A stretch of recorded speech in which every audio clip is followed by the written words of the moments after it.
আমরা জাতীয় নাগরিক পার্টি এনসিপি সমর্থিত ন্যাশনাল লয়ার্স অ্যালায়েন্সের পক্ষ থেকে বাংলাদেশ সুপ্রিম কোর্ট বার অ্যাসোসিয়েশনের আসন্ন কার্যনির্বাহী পরিষদের 2026-27 মেয়াদের নির্বাচনে অংশগ্রহণ করেছি।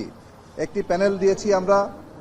এই প্যানেলের তরফে আসন্ন নির্বাচনকে সুষ্ঠু, অবাধ এবং নিরপেক্ষভাবে অনুষ্ঠানের নিশ্চয়তা বিধানের জন্য আমরা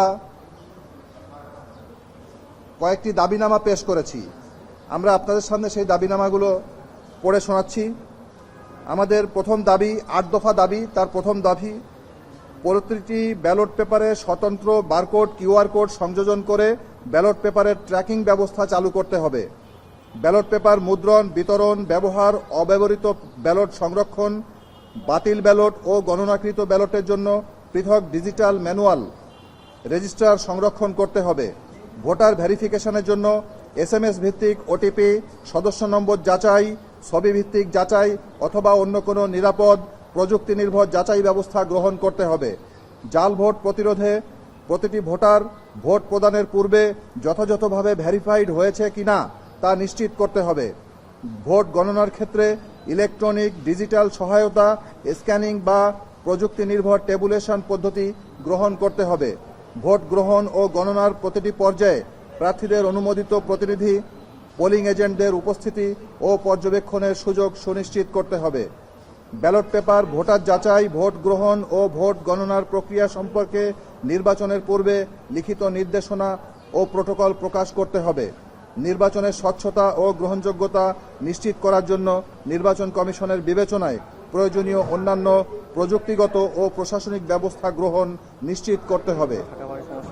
আপনারা ইতিমধ্যেই জেনেছেন, কয়েকটি জেলা বারে দুর্নীতির আশ্রয় গ্রহণ করা হয়েছে এবং প্রতিদ্বন্দ্বী প্রার্থীদেরকে তাদের মনোনয়ন দাখিলে বাধা প্রদান করা হয়েছে এবং একটি নির্দিষ্ট রাজনৈতিক দলের মনোনীত প্রার্থীদেরকে, তাদের প্যানেলকে নির্বাচনে বিজয়ী ঘোষণা করা হয়েছে।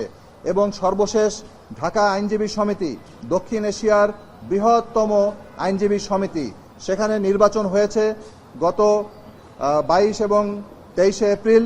সেখানেও একই ঘটনার তারা পুনরাবৃত্তি করেছে, যে কারণে আমরা সুপ্রিম কোর্ট আইনজীবী সমিতির আসন্ন নির্বাচনে আশঙ্কা প্রকাশ করছি যে এই নির্বাচনেও তারা একই পদ্ধতিতে, একই প্রকৃতির দুর্নীতির আশ্রয় গ্রহণ করে একটি প্রতিদ্বন্দ্বিতাপূর্ণ নির্বাচনকে বাধাগ্রস্ত করে, দুর্নীতির আশ্রয় নিয়ে, ভোট জালিয়াতির আশ্রয় নিয়ে, ভোট গণনা জালিয়াতির আশ্রয় নিয়ে তারা একটি তাদের মনোনীত প্যানেলকে নির্বাচনে জয়ী ঘোষণা করার সকল আয়োজন সম্পন্ন করার উদ্যোগ গ্রহণ করেছে।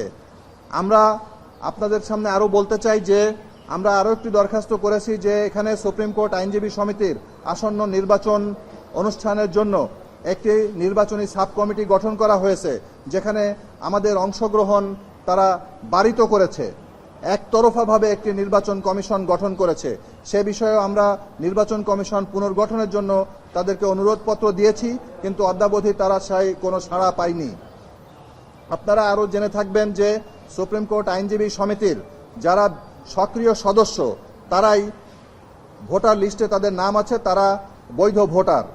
এই 11,097 জন ভোটার এবারের নির্বাচনে আমরা আরও পত্র দিয়ে জানিয়েছি যে এই সকল ভোটারকে তাদের ভোটাধিকার প্রয়োগের নিশ্চয়তা দিতে হবে, তাদের নিরাপত্তা দিতে হবে, নির্বিঘ্নে তাদেরকে ভোট কেন্দ্রে প্রবেশের অধিকার দিতে হবে এবং তাদের ভোটাধিকার প্রয়োগের নির্বিঘ্নে, নির্বিবাদে, নিরাপত্তিতে তাদের সুযোগ প্রদান করতে হবে। কিন্তু গঠিত যে নির্বাচন সাব কমিটি, তারা অদ্যাবধি আমাদের এই সকল দাবির এবং এই সকল লিখিত পত্রের কোনো উত্তর দেয় নাই, কোনো সাড়া দেয় নাই। এই পর্যায়ে আমরা এখন আশঙ্কা প্রকাশ করছি যে সুপ্রিম কোর্ট বার অ্যাসোসিয়েশনের আসন্ন নির্বাচন অবাধ, সুষ্ঠু ও নিরপেক্ষ হওয়ার ক্ষেত্রে যথেষ্ট সন্দেহ পোষণ করার সুযোগ বিদ্যমান আছে। ধন্যবাদ আপনাদের সবাইকে।